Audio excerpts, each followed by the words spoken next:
approaches and has a hit. Jack McGlynn! That is an absolute banger to draw this game level. Welcome back. We're back. Midweek action in MLS. Match week 2 is over. Done with. Messi didn't play. We can get that out of the way right out of the gate. But we're here. Jay Blaze coming in early. Love it. Love it. I don't know if you're actually here now, but appreciate you being top notch there. Campersk, Sorare, what's happening? Hi, how you doing?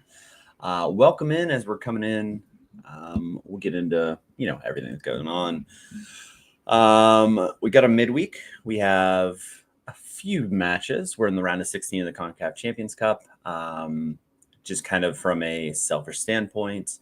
I don't know if you want to have cards that are in these matches just because of the severe rotation earlier in the season. And some of these teams have really nice matchups on the weekend that I was kind of looking ahead to. And some of the cards that I have, it's kind of looking ahead to the weekend. And then it's like, oh, man, I hope, maybe they don't play midweek. But all teams are going to be going for this. Round of 16, getting deeper into the competition. We have a few teams joining the competition, getting buys to this stage, and we can just get right into it. So the matches that we have here, we have some Liga MX here. We have a few Costa Rican sides, I believe, 2 left. We have a Jamaican side playing Inter Miami, which thank goodness Messi rested for that. That should be very interesting to say the least. Cavalier SC. So we got that. We have some great matchups, honestly, with these first legs. And yeah, I mean, Liga MX usually wins every year. So let's see if MLS can get it done this year. But the matchups, Vancouver getting into some nice form, playing Monterrey. Cincy plays Tigres, and Cincy got ran out of the building in Philly, as Camperska says. They did not look very good. Yes. Some growing pains there for sure. I think a little bit of the early, just speaking from experience with Philly last year, playing these early matches takes it out of you, and you suffer in the league as well. So something to watch for some of these teams. Obviously the Galaxy are in it, and they have to travel all the way to, Heredia, 3,500 miles, I believe.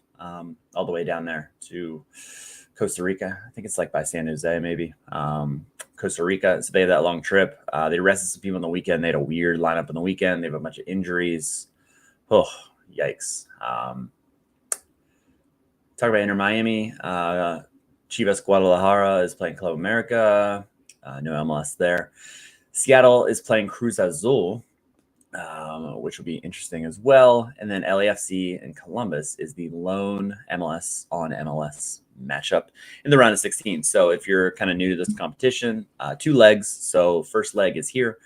They'll have their MLS weekend matches, and then next midweek as well will be the second leg. So a lot going on, a lot of rotation risks, a lot of difficult decisions as far as predicting lineups, that's for sure. As you're coming in, questions, feel free to fire them away. Orjano plays this week. I don't know. We just don't know. He was technically available for selection the last match. So I think he comes off the bench, or at least makes the bench as he kind of gets back. He did have a leg issue. Plus the contract talks, a lot going on there. But, if you have an Orjano, you don't feel comfortable playing him until you see that sub appearance. It's just not worth the risk for sure.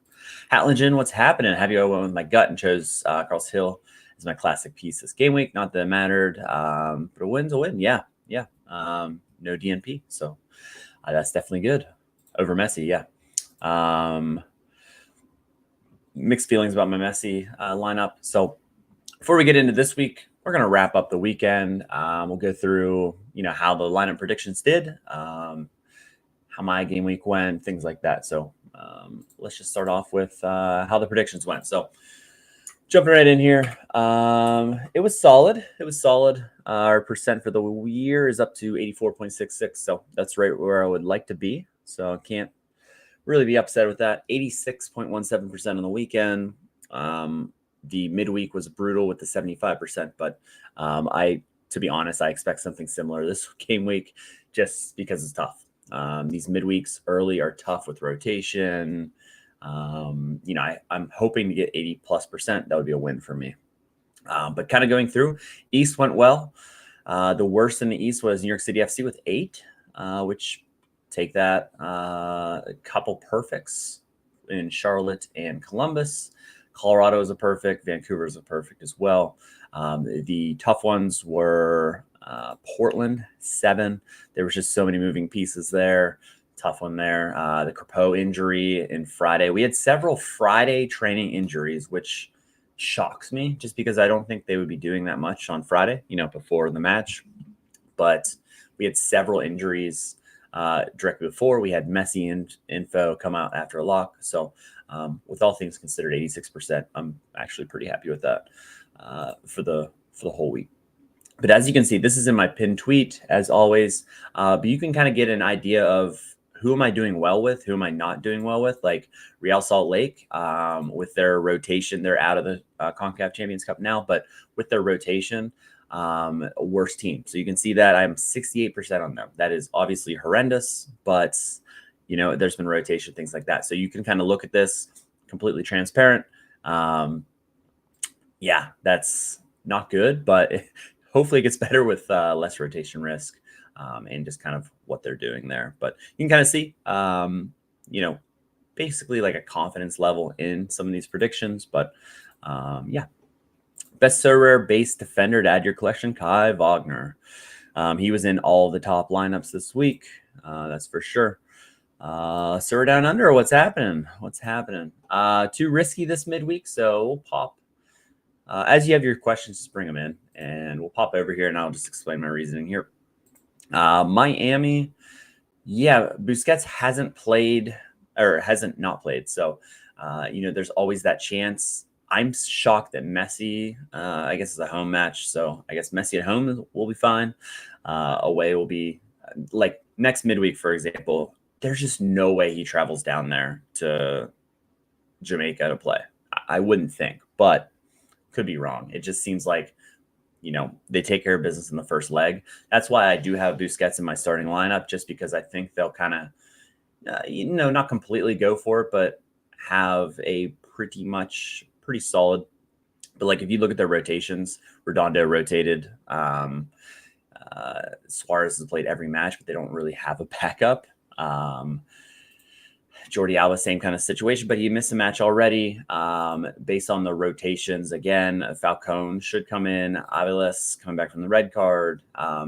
Ian Frey's out this weekend with the red card. Whether or not that's rescinded is still, could be appealed. But those kind of almost pick themselves, and then some of the injuries at right back and Fafa at like left mid kind of forces the other guys in. So if you have I don't know, there's risk obviously everywhere in this slate if you have MLS cards.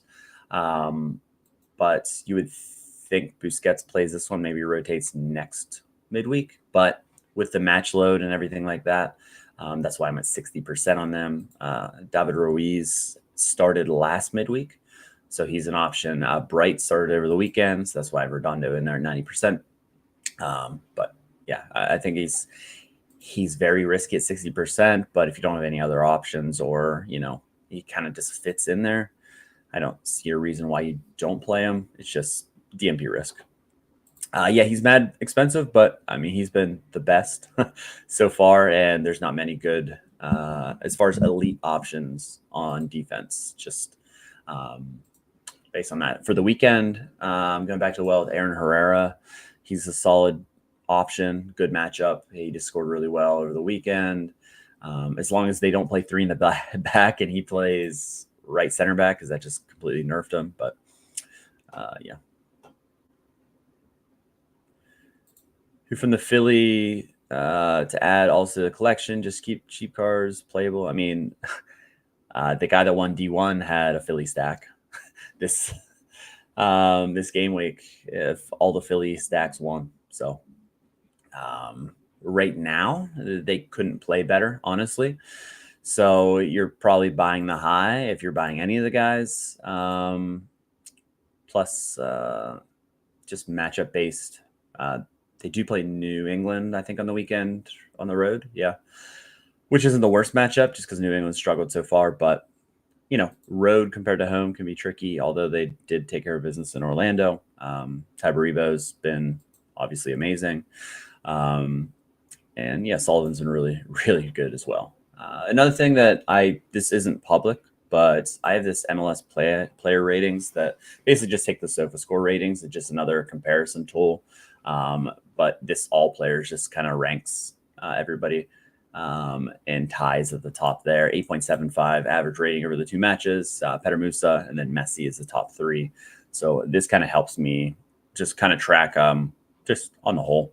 But if we go to Philly, because your question was about Philly, I do have a tab for each one, and ties at the top, obviously, if he's on the top of ever. Damiani just got picked up, and he had a 7.9 rating and a goal off the bench. He's going to definitely take over Mikel Ura's spot. I don't know if it'll be, maybe a few weeks, but yeah, you can kind of see where Andre Blake kind of had a howler. he like missed the ball the one time and turned around and like had his back to the play. It was just horrendous, but you can kind of see Kai had two good matches. And Quinn Sullivan 6.9 and then a 7.9. Nice match last time. Oh yeah, that would be a tough watch. That did not make my screen other than the MLS 360 at the end of the match where there was the PK issues. But yeah, right now, New England just not great. That's for sure. Let's see, where was I? Yeah, it's about good. I guess we can we'll go into mine. So if you're kind of new, you haven't seen me before, I loaded up on in-season cards. I did. I don't expect to get the ROI out of it. I do have a plan with them. I've been selling whenever I can get a profit on them. I've been, listing and selling. Like Russell Rowe, I just sold today. I think I bought them for like $4. That was an out of season, wasn't in season. Sold them for $25. So like anytime I can take profit, I am based on this. And just kind of going in. Daniel, what's up? You're not that late. You just started. But I'll just go through how my lineups went, just as a recap. If you don't care about this, sorry, just keep hitting me with questions and I'll answer them as we're going. But that's why that Russell Rowe, I ended up selling it just because it was an all-star and I didn't care. No reward there. And it was just a throwaway anyway, even though Quinn Sullivan was in there. Yeah, I got a box. If you play all-star, it seems like you just get a box. That'll be one essence, but I just that was more of a fun lineup. I didn't think Calendar was going to play. I just liked the idea of all these Philly guys together, but Carranza, not with them there. If you saw Gator Guy, you got second. And I got fourth in D1 in season. So that's $125. I mean, that's nice. It's a nice little bit back. So if you kind of like divvy up what percent that is. So Pereira da Costa was cheap, for that card. Dreyer was cheap. And he's already won cash rewards the first 2 game weeks, which is nice. Yeboah I was really high on. But Pulse Camp, that was no good there. And Dreyer kind of no good there.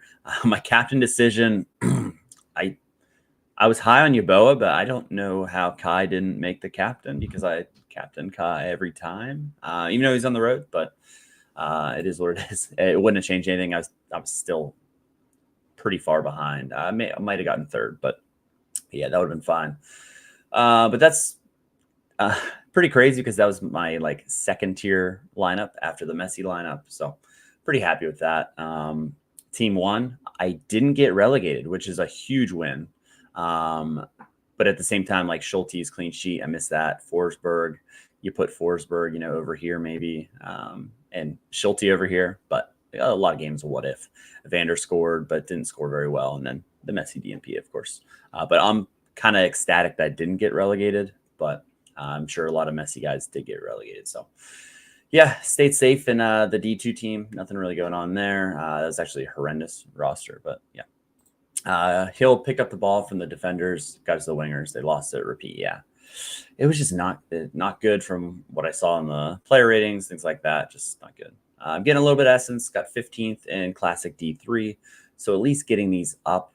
They all started in 3 because I didn't play it the first game week. I don't think, or maybe I did. I don't really know. No idea. But yeah, 7. That's kind of not great, but they're in D3, so that kind of makes sense. Then I have some limited ones that I've, it's kind of crazy. I have all these in-season cards. I am playing them in limited as well. What are these? Yeah, XP, 500 XP, and then 10 essence. I'll probably do some sort of giveaway with anything that I craft with that. But yeah, that was my game week.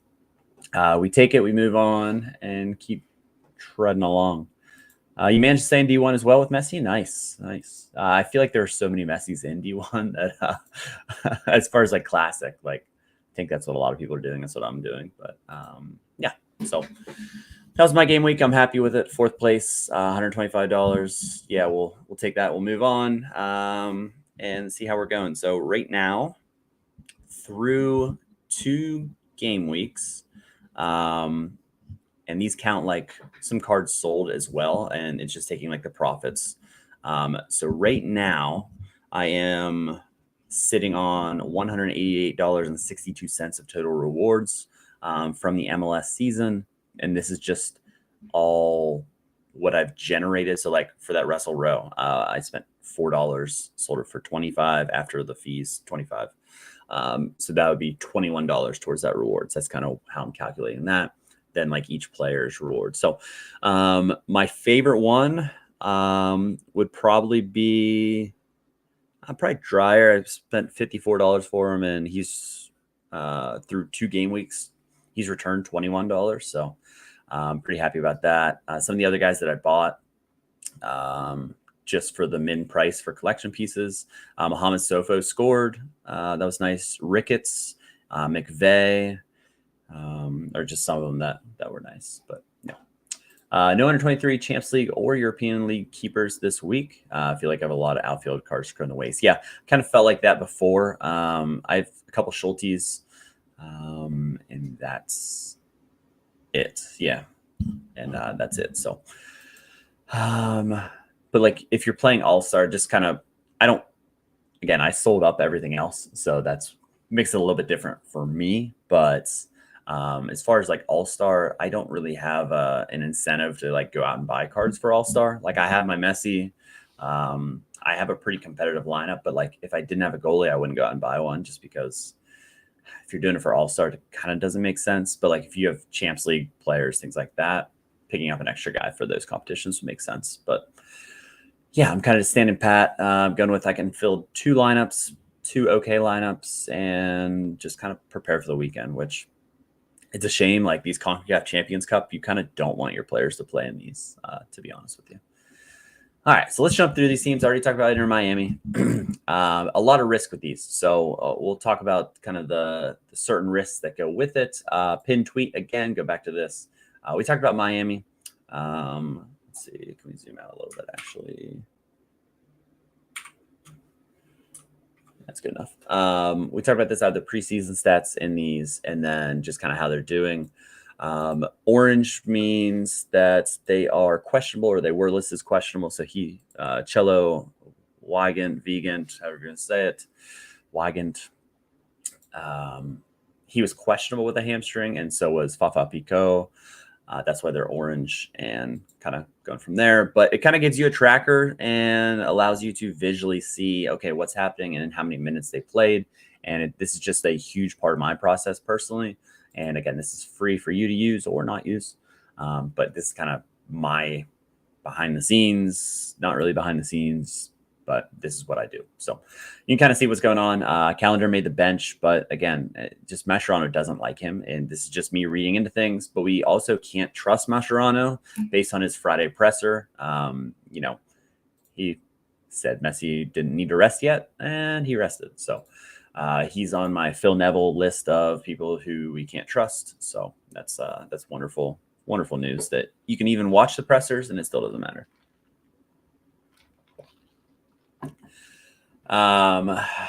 So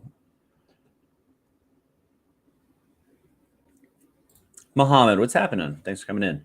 Galaxy goalkeeper situation. I would think McCarthy gets another try with how Mikovic performing so far. Any insight? I think Mikovic played well the first match. I mean, the one giveaway was odd for sure, but he had some nice saves. But the last match, yeah, this Galaxy team just isn't the same. They have just so many injuries. So, yeah, we can start there actually.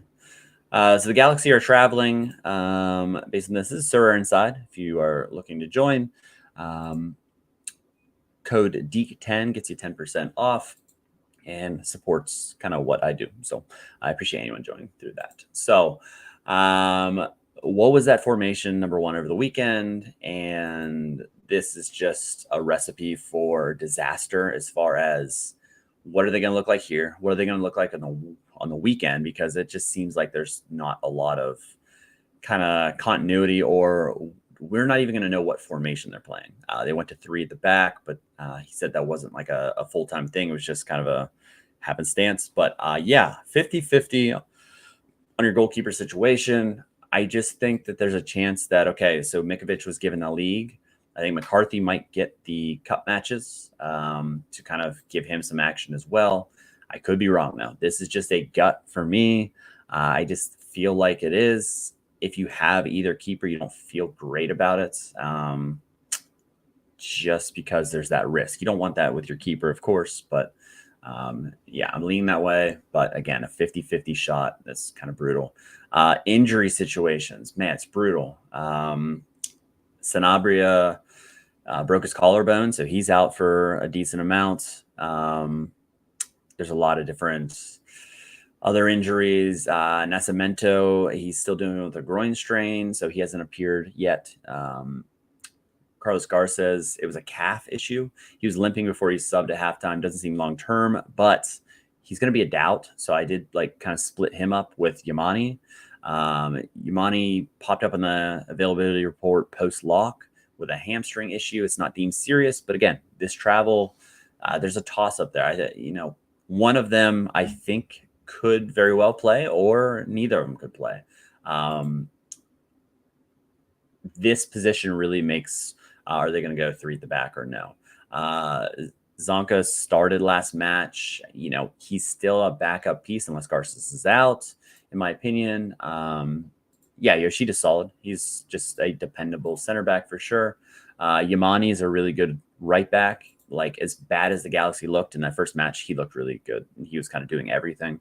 So that was kind of, if you're looking for another defender, again, he's probably expensive, but if he's hurt, his price will come down. So the other side of that, if they play something like this, John Nelson and Julian Aude, just based on it, Aude is really young, and he has that ceiling, and he was the starter before Nelson took over at the end of the year.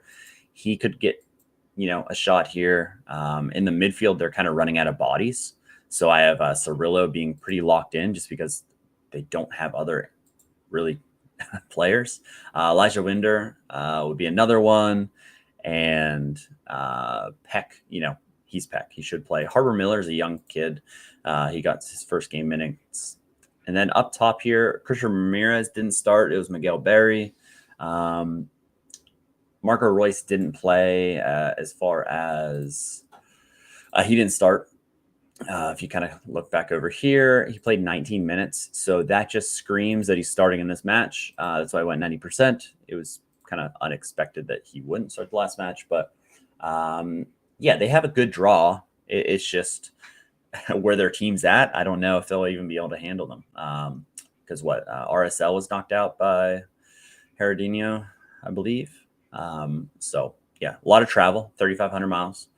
It's going to be a brutal trip to Costa Rica. You don't feel great about this lineup. Just looking at this lineup, it stinks. Royce is, how many minutes can he logistically play at this point? Peck needs somebody to help him.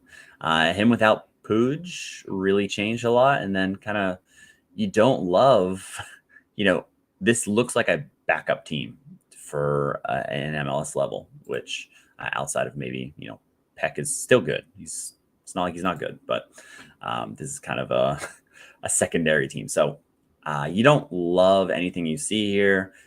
injuries play a significant role in that, though. So, I've been pretty down on them just based on the roster turnover and everything that's going on. But after winning last year, it's just kind of they didn't retool whatsoever. So, Galaxy, good luck because that's a really tough one. Vancouver had some injury issues as well. Sam Adekugbe went down sadly. He was in tears, hamstring. He's expected to miss some time with that hamstring. Sabi is about a week and a half away. And Utvik, lower body issue, he's doubtful, but he could be back in some sort of capacity here. They should be going for it. Home match against Monterrey. And Ocampo looked solid in replacing Adekugbe after what it was like right after he scored. He went down with injury. So I do lean there. Ahmed had played a wingback role last year, so he could slide in there. Or Tate Johnson is the new super draft signing, so he's kind of in the mix as well. I definitely lean Ocampo. Like if I was making the team, I would put Ocampo in there for sure. The rest of the back line, I know it's short turnaround. People could be rested. They want this comp. Like they're going to really throw it out there, I think, at home. I just don't see it not being a first team squad based on, past seasons with Vancouver and the Concacaf Champions Cup, because they've won the Canadian Championship, I think the last at least 2, maybe 3 years. So Pedro Vite has been really good to start the season, especially Sorare scoring. Jaden Nelson has been a star as far as the goal and 3 assists. And then he had another really nice assist. What was that, last midweek? Yeah, against Saprissa.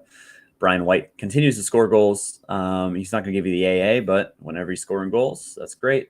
And I think they go after it. So Vancouver, I think of all the teams, hopefully I'm right on this, but it seems the most straightforward, although there are some risks definitely with rotation. Tough matchup though with Monterrey. We don't have any stats here for that. I was kind of looking up at like my sportsbook odds, and there's not a lot up for sure.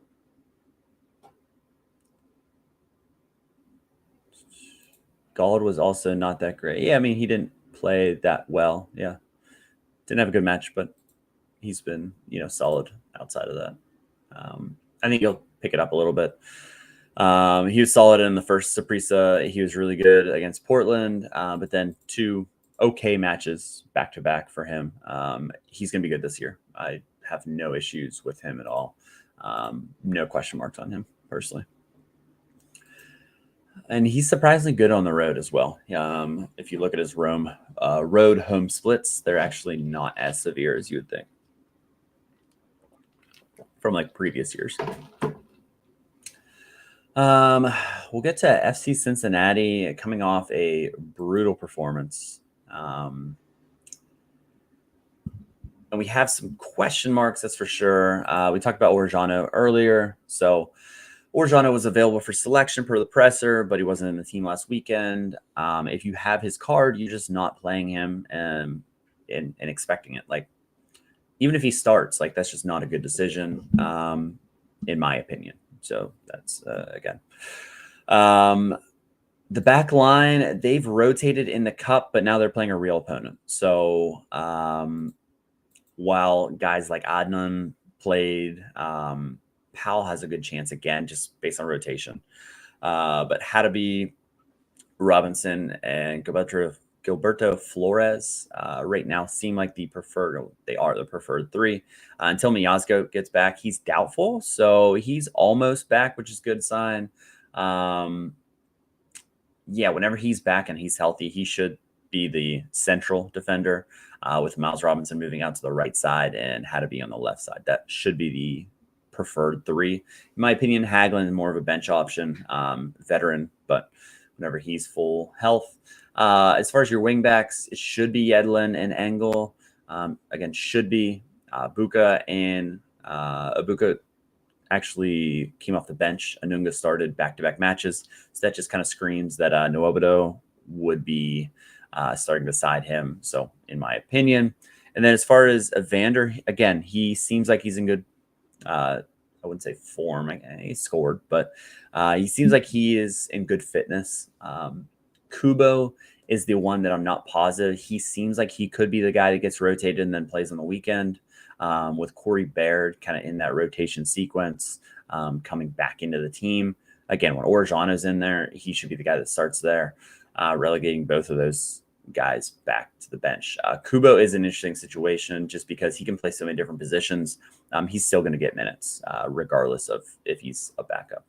Denki, again, it's just, you wouldn't think they rotate at home in a match that they want to win, A, and B, if they can, not give up any away goals, that'd be tremendous as well. They're going to be going all out for this competition. So that's why I kind of, again, went for a pretty strong lineup, maybe 1 or 2 rotations. But again, with these midweeks, boy, they can be very, very tricky as far as this. Oh, you're new to the MLS, new to MLS. Nice.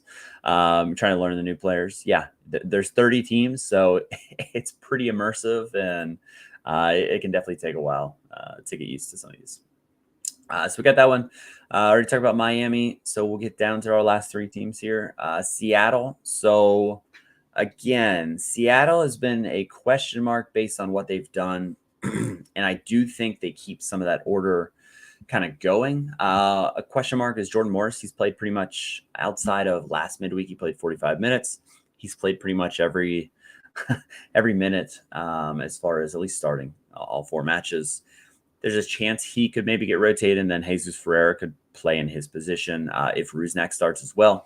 We haven't seen Rusnak and Ferreira play together, and based on the Concacaf Champions Cup rotation, Areola should be starting, but maybe Rothrock comes in. Pedro de la Vega, I'd say he's as close to a lock to start just based on the rotation, based on what he provides to the team.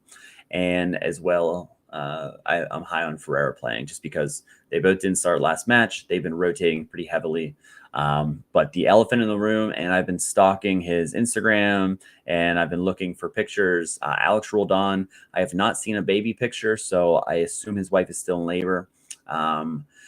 Last year, Christian Roldan slid back to right back, and this formation with him at the right back position allows João Paulo to play as well, which Costa Rienzi, he's up from Tacoma Defiance.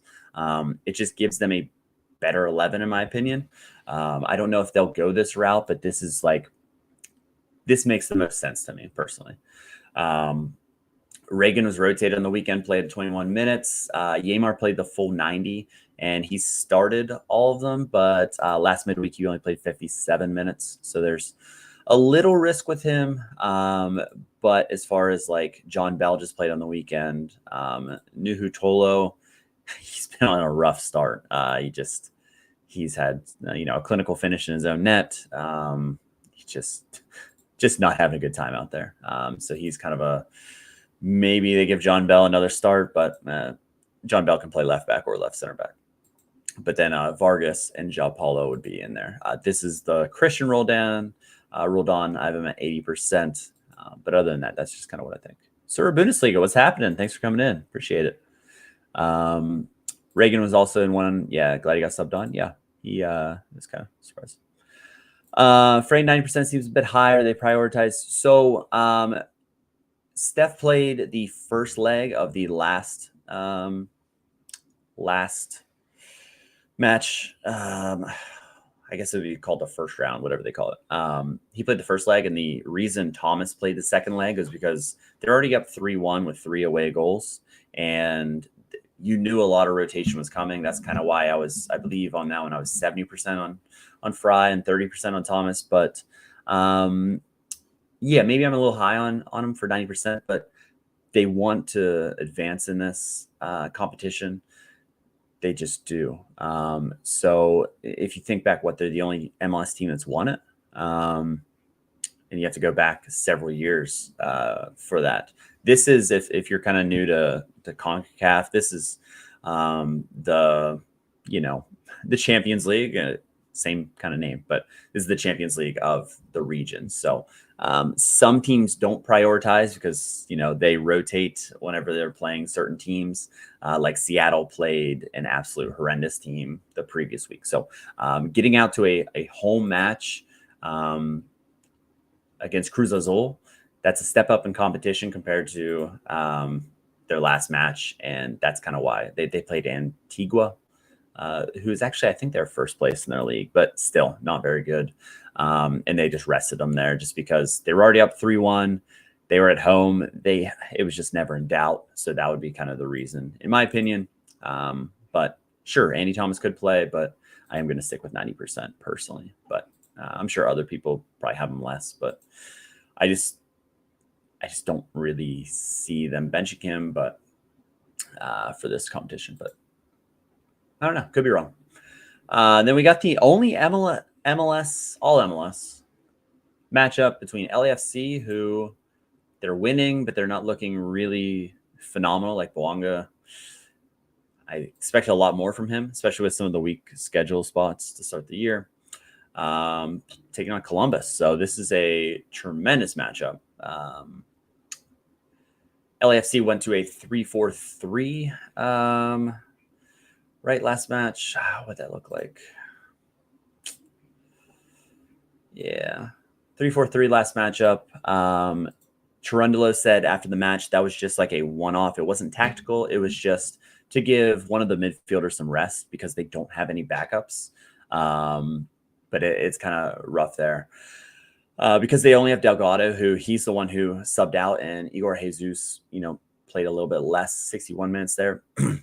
With Tillman playing the full game, and I've been kind of hard on Tillman. Tillman played well.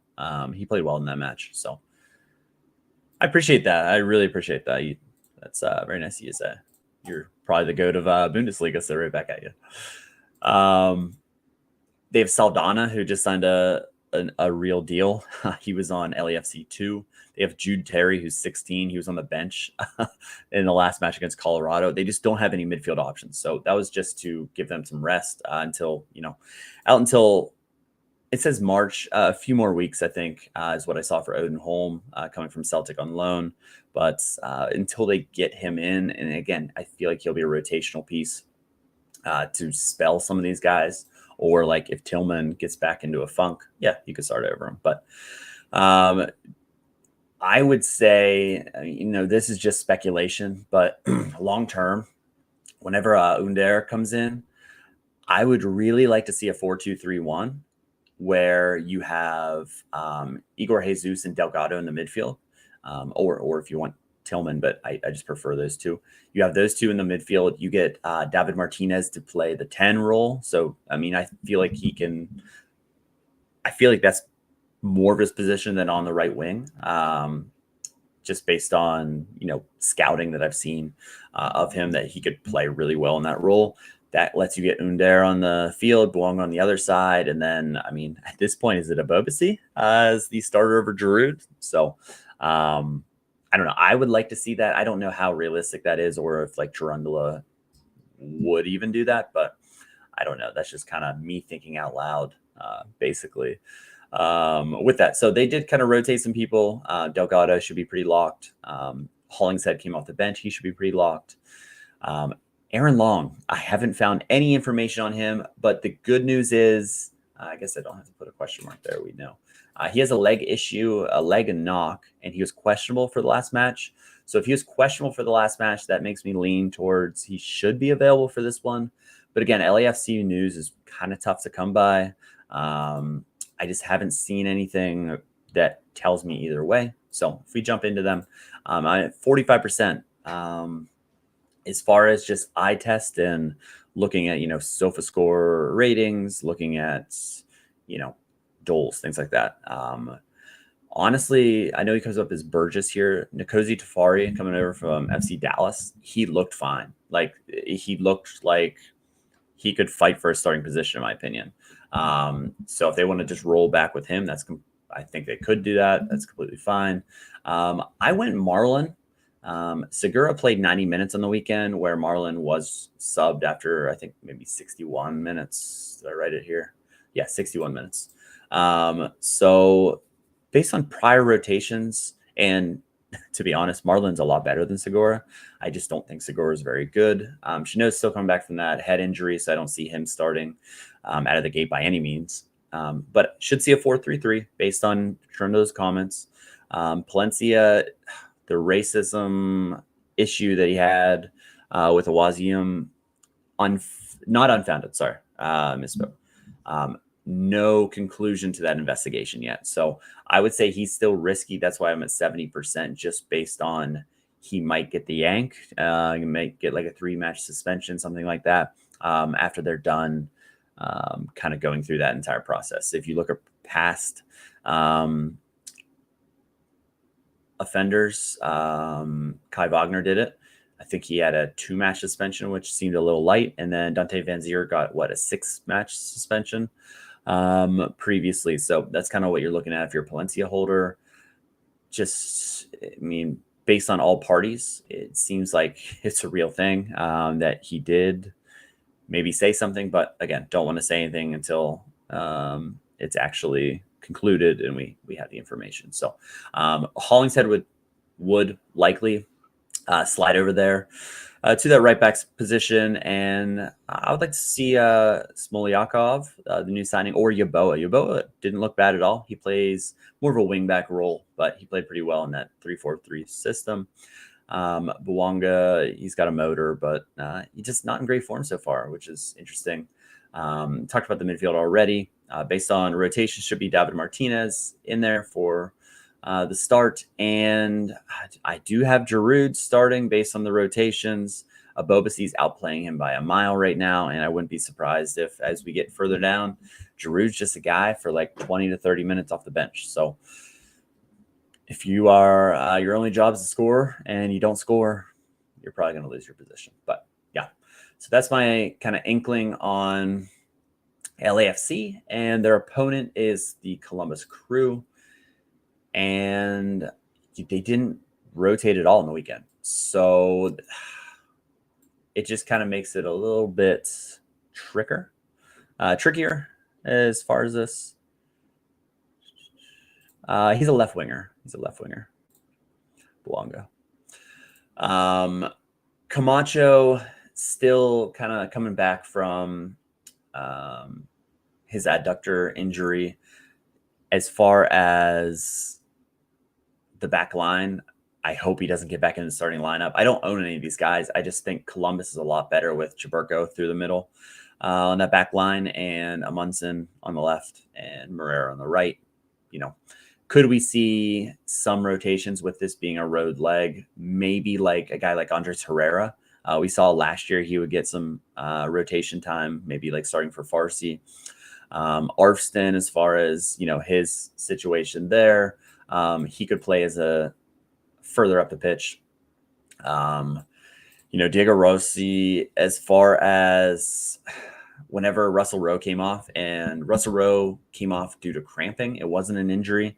It was just heavy cramping, but he said like he has to get his body right so that he doesn't cramp in that situation, because it was pretty early, 61st minute.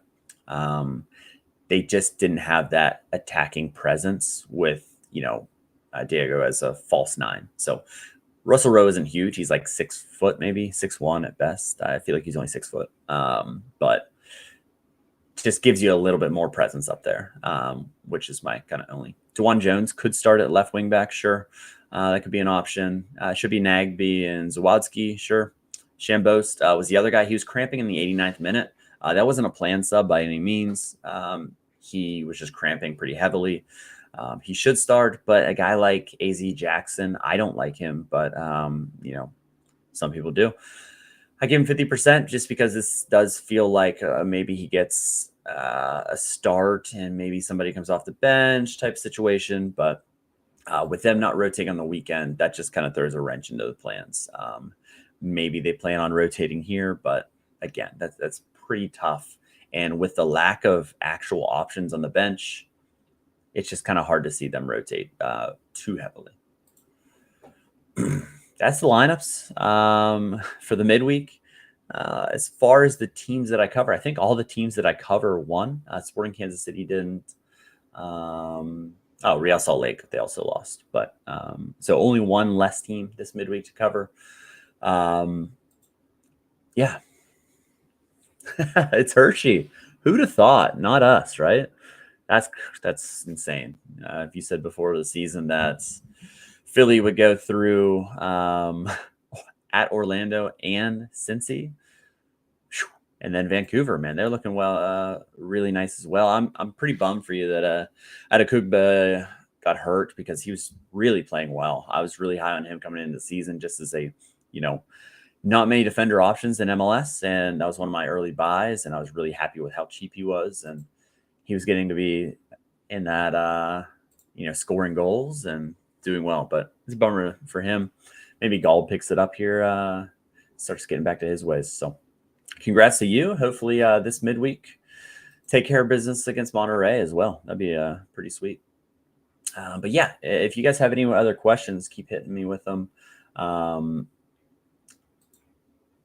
Honestly, I don't have much more outside of we can look at different things as far as, my different player ratings, things like that. But I am going to look at server data just because pick scores are always ready and available.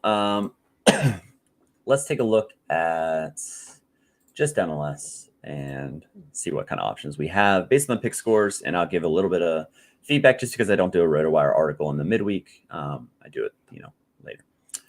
In a few days, we can open our packs. Is this something collection score? So if you get rookie cards, which some of them like Stefan Chirilia from Cincinnati, some of these guys will have rookie editions, and that'll get you more of a collection score.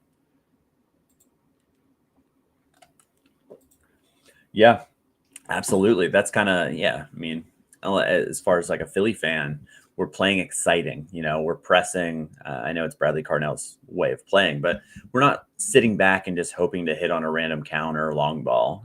We're actually doing pretty well in that case. So, yeah, exciting for both of our teams. That's for sure. As far as matchup based, LAFC's defense has been really good. Lloris with multiple clean sheets. As far as him at the top here, Columbus is a tough matchup though. I don't know if I see a clean sheet. I don't see a clean sheet. I don't think there. Ustari against Cavalier.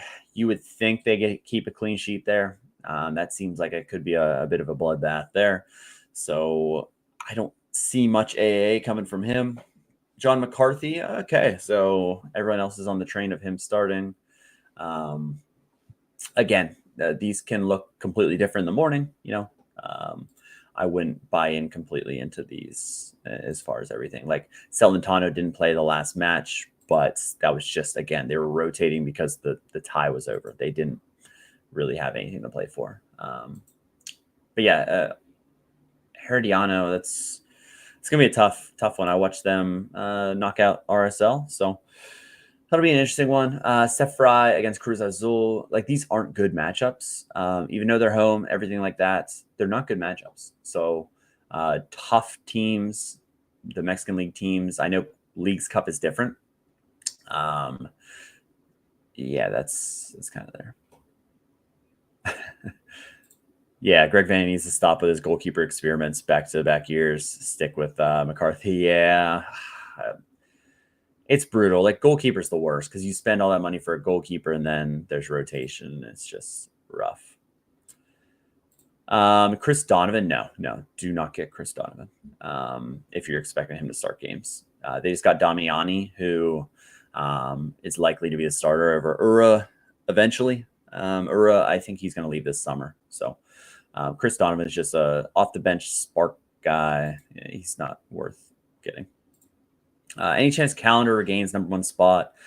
That's really tough just because Mascherano just seems like he hates him, just hates him. And he's not Argentine. But I have a Calendar as well. I think he's good enough to be the starter. Like, if you can't start over a 38-year-old Ustari, I think he's 38. Then what are we doing? But yeah, Doesn't seem like he likes him whatsoever. So at the moment, no, but who knows? I think he's more talented, but he didn't have a great season last year, that's for sure. But the back line kind of left him out to dry as well. Outside of those guys, Takioka against Monterey, playable for sure. Schulte on the road maybe gets the one thing I like. I do have two Schultes. Actually, let me check on Ustari. I think he's 38, but I also might have made that up. Yeah, he's 38, turning 39. The nice thing about this sheet as well, ages. If you're interested on everyone's ages, automatically updates the old year frac function on Excel or Google Sheets. So yeah, he's 38. Then they have Rocco Rios or whatever. He's 22, right? Yeah, 22. Where are we at? Yeah, I like Schulte just because he does get AA. Like if you look at him, he didn't play well in the first match, that's for sure. I bought the high again every time we bring it up. But it is nice. He almost had 10 AA against New England. I know it's New England, but these scores here, like that's pretty big for the MLS comp. If he can consistently get in the almost 50, I mean, it's 10 less than a clean sheet, obviously. But that just kind of floor with double-digit AA is huge. As long as he doesn't concede 3, that allows you to be in play for top rewards. That's just kind of why I got him. He's not going to have as many clean sheets as, say, Kalina. Obviously, Kalina smashed this weekend, but I do like Schulte a lot as far as he'll make his errors. But yeah, just don't look at those two matches. Look at the other ones. What cheap collection pieces would you pick? I would just, if they're min price, sure, right? If they're collection pieces, I wouldn't spend anything more than min price if they're just collection pieces. But again, you're buying Philly at probably their peak, just because they're kind of outkicking their coverage a little bit. I think I wasn't high on them coming into the season, but they are scoring at an insane rate. Like the first match, they scored on all 4 shots on target. Not to say that they weren't good goals or anything, but they are just, they're not going to score 4 goals every match. They're just not. But you do you. I'm a big Philly guy, though. So.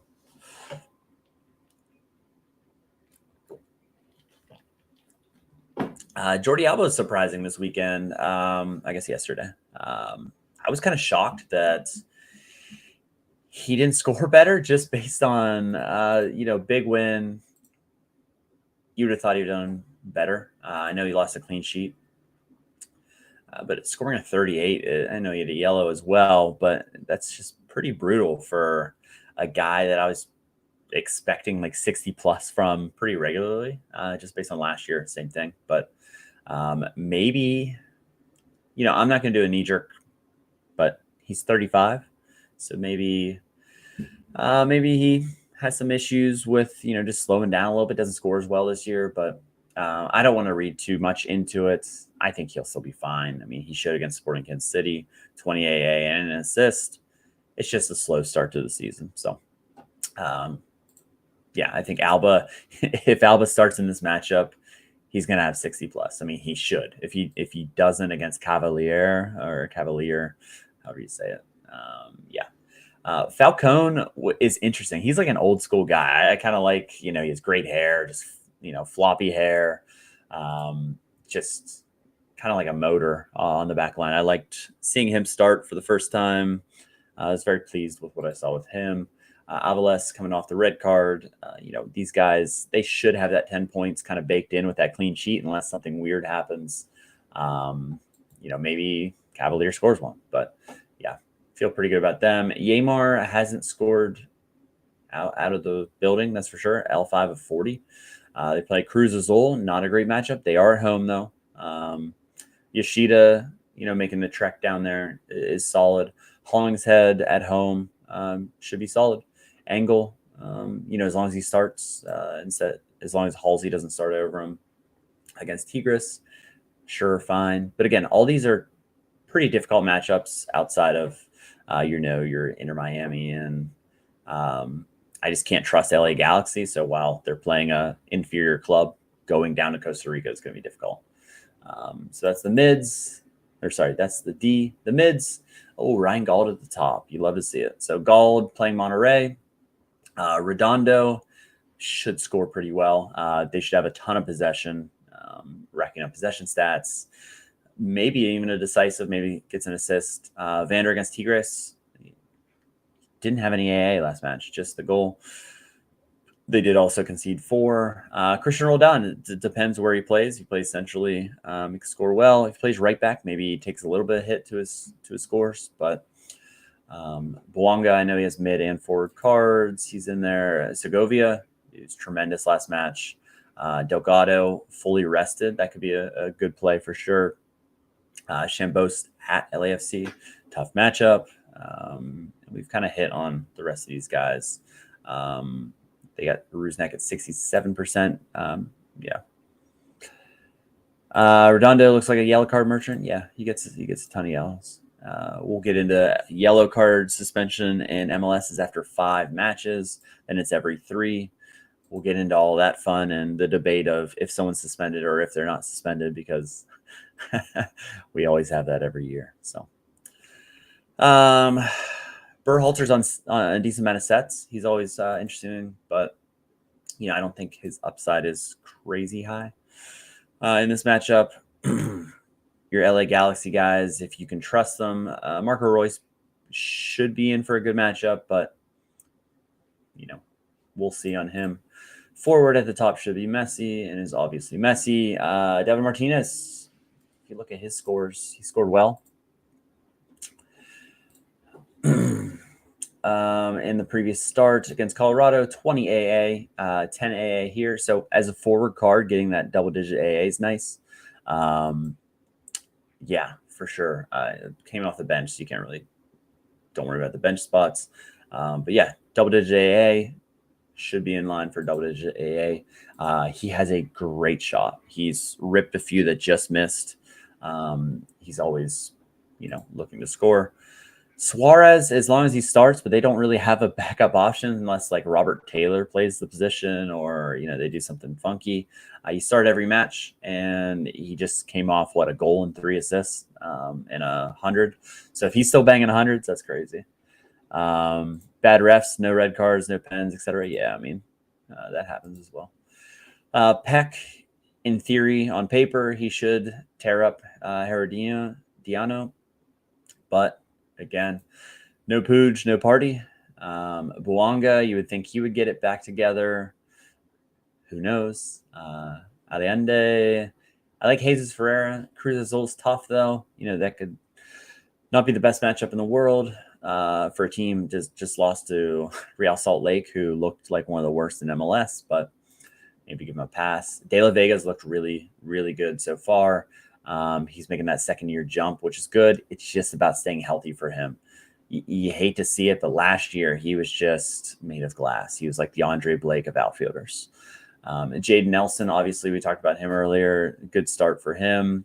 Denki at home against Tigres, maybe bangs a goal. And Ramirez should start again. Long trip, all that. Outside of that, subs.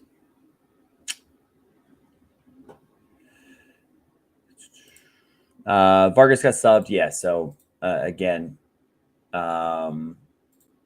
looking there.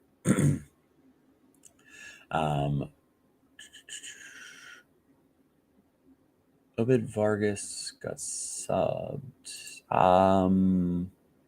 You mean last midweek? Is that what you mean? Because the weekend he played the full 90. But yeah.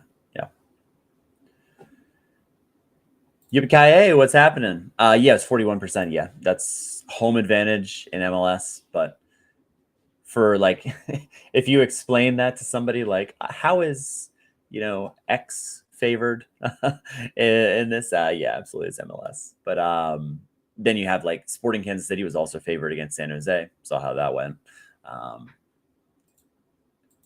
Houston I think we're slight underdogs against Miami, if I remember correctly. Could be wrong on that. Yeah, you played the full menu. We'll go, just make sure my stuff's right. We'll go to his page.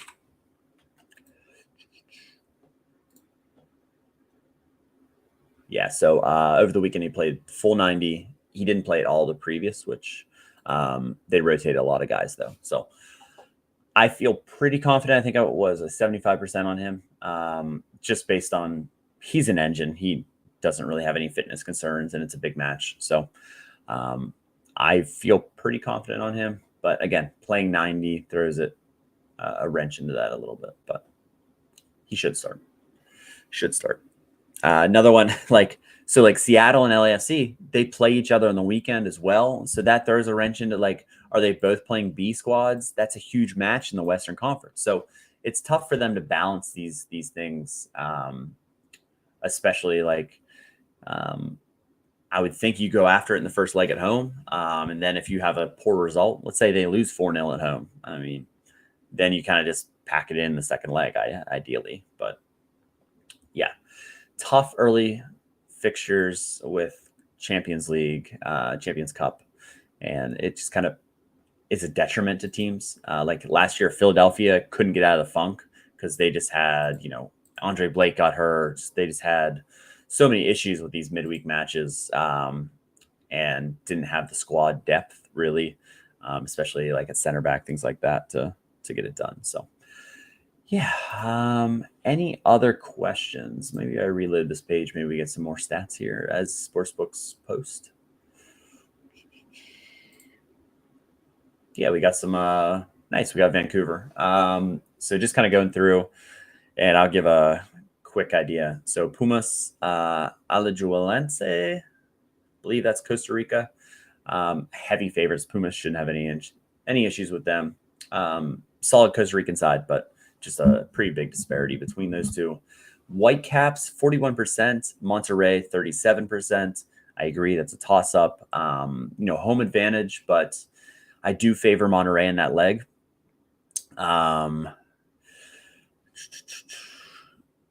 Good sites to follow for MLS stuff, post and pregame shows. So Apple TV has everything. MLS Season Pass has everything for that.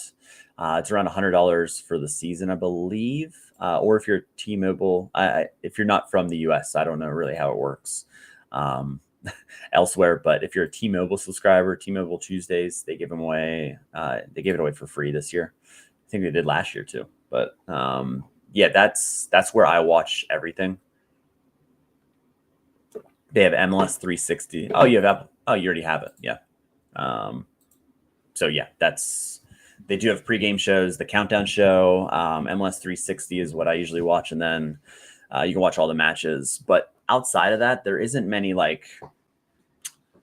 there's like the Tom Bogert's on the Go Lazo show on CBS Sports Network, I believe. There just really isn't that much MLS. It's very niche as far as people that are actually into MLS. I feel like over here, but yeah. Cincy is a toss-up with Tigres. I would have to favor Tigres based on what I saw last weekend, but you don't want to really overreact. And again, this is on like the full tie, who I think will advance. Some of these MLS sides could get a positive result at home, but going to Mexico, teams struggle. MLS teams rarely get results in Mexico. So Monterrey I favor, Tigres I favor. As far as Herediano versus LA Galaxy, I'm going to lean the Galaxy, get it done. I know they haven't looked good, but I do think they just have a little bit more quality in Peck, and as dusty as he is, Marco Reus shouldn't have any issues against a Costa Rican side. But going down there, I don't think that's an easy matchup whatsoever. And the Galaxy could draw or maybe even lose, but maybe get an away goal or two to make the home reverse fixture a little bit easier. Inter Miami, no stats, but they're going to be heavy favorites. There's just no way. But could be wrong. Chivas Guadalajara against Club America. I do favor Club America in that tie. They're favored on the road as well. So you'd have to think they get it done. Sounders versus Cruz Azul, another toss-up at home. Seattle, if they can put it all together, I think they have the best chance out of all the teams playing the Mexican sides. Cruz Azul is no pushover whatsoever. It's going to take a good result. If they can keep a clean sheet in the home fixture, maybe they can get a draw or maybe a loss by 1. Maybe you lose 2-1, win 1-0 at home, lose 2-1 on the road, and you advance on away goals, maybe kind of situation. So I'm still high on Seattle for the season, even though they had a horrible result over the weekend. Then LAFC Columbus is a tricky one just because LAFC hasn't looked that great. But at the same time, Columbus doesn't have the depth to really be jumping in this. This is the first midweek that Columbus has played since they got the bye from last season straight to the round of 16. LAFC has been playing, and they have been rotating a little bit. So in the first leg, I do favor LAFC. I think Columbus at home should get a result as well. It's going to be a toss-up for me. If I had to make a decision, I'm going to go LAFC advancing on, I'm going to say they're going to go to PKs and they're going to advance on PKs. Yeah, Giroud looks horrendous. He's scored, 1 goal, and it wasn't even in the league since he's gotten here. You might be able to do it in the World Cup, but it's really tough to do it in MLS. Those are all jokes, but yeah, he looks pretty horrendous. There are talks about Griezmann. Yeah, this summer possibility. He's heavily linked to LAFC. We'll see if it actually happens, but yeah, there's some heavy links there. He wants to come to LA. That has been said before, but we'll see. Any other questions? I appreciate all you watching. Again, midweek isn't as fun, not a full slate of all 30 teams. You might not even have lineups to play, but I appreciate everyone coming in. That's for sure. Again, I've said this the last few, just with DMs, I just struggle to get to all of them. I get a lot of them. And if I don't answer your DM, it's nothing against you. It's just, I get a ton. So, I don't respond to as many. I try to when I can, but before the game week deadline, I just don't have the time to answer them. Especially with work, I just can't. I try to look as much as I can at team news coming in right before lock, so I can update lineups. But other than that, I can't do much more. But if there's nothing else, I appreciate. Let's see what we got. 18 people watching on YouTube and Twitch. Let's go. Let's roll the Messi dice. I don't think we're worried about Messi. I think home matches, we can feel pretty comfortable about most of them. If he sat out the weekend, he's not going to sit out back-to-back matches, right? Until he does. But yeah, Messi is probably the best play on the slate by a long shot. So you're going to roll him up. You're going to play him in probably All-Star. I guess that's where you can only play him, right? So our Messis will be battling it out in All-Star. So appreciate you guys watching. Come back on Thursday. Thursday will be a good show. Maybe we'll do something special. We got the specialist coming up as well. All that fun stuff to prepare for. So hopefully you guys like the stream. If you haven't already, like it. I don't know what it does, but maybe it gets me out there to more people and maybe, brings more people to Sorare, brings more people to MLS, which is basically all that I would like out of all this. If more people watch MLS and more people get in MLS, they'll realize how great of a league it is and how sickos like me enjoy watching it every single time. So thanks for stopping in. Thanks for watching. And we will see you on Thursday around the same exact time, probably around 9:30. So see you next time.